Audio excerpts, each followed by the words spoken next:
My grandmother had 13 kids in Quincy, Florida. My Uncle Willie Johnson moved to Eatonville back in the 40s to pick fruit. And from there, all of the other siblings came down. My Uncle Philip Johnson came down, then my Aunt Jessie Jones, then my mother, Gussie Johnson, and my other aunt, Marguerite, moved down, which she has like 14 kids, and I have 2 deceased uncles, Lonnie Johnson and Benny Johnson.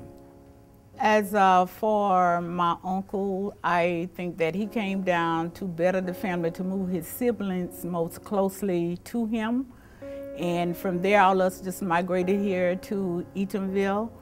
And at the moment, my family wasn't really involved in Eatonville.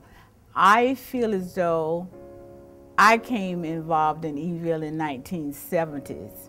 I really think a lot of Eatonville, and I'm always sacrificing a lot of things to help Eatonville to become a better community. I retired 2 years ago, and I dedicate a lot of my times to the town of Eatonville, and I'm always doing something that I can do. Whatever I can do to better Eatonville, I will do so.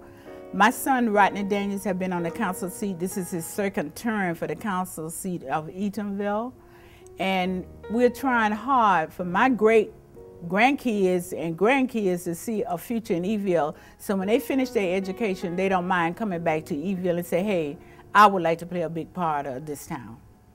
Well, Hungerford meant a lot to me. I started there in 1959. I graduated in '65.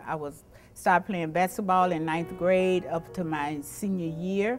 I was a cheerleader and I had yearbook staff. I did a lot at Hungerford, and I'm very proud of my school.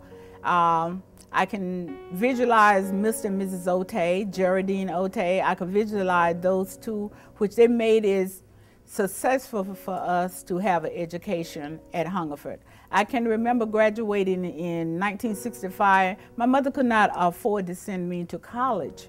So at the time, Mr. Otey had this program going on at Hungerford, and I was one of the ones that he had chosen. And I did get a 2-year degree from Hampton Junior College in Ocala, where I did not have to pay funds. I just worked my way as a clerk in the office. And I was very proud of him for that. My mother didn't have to do anything those 2 years, just send me a little spending money. I can remember coming here in 1954 that we only had paved streets, outside toilets. I can remember that greatly.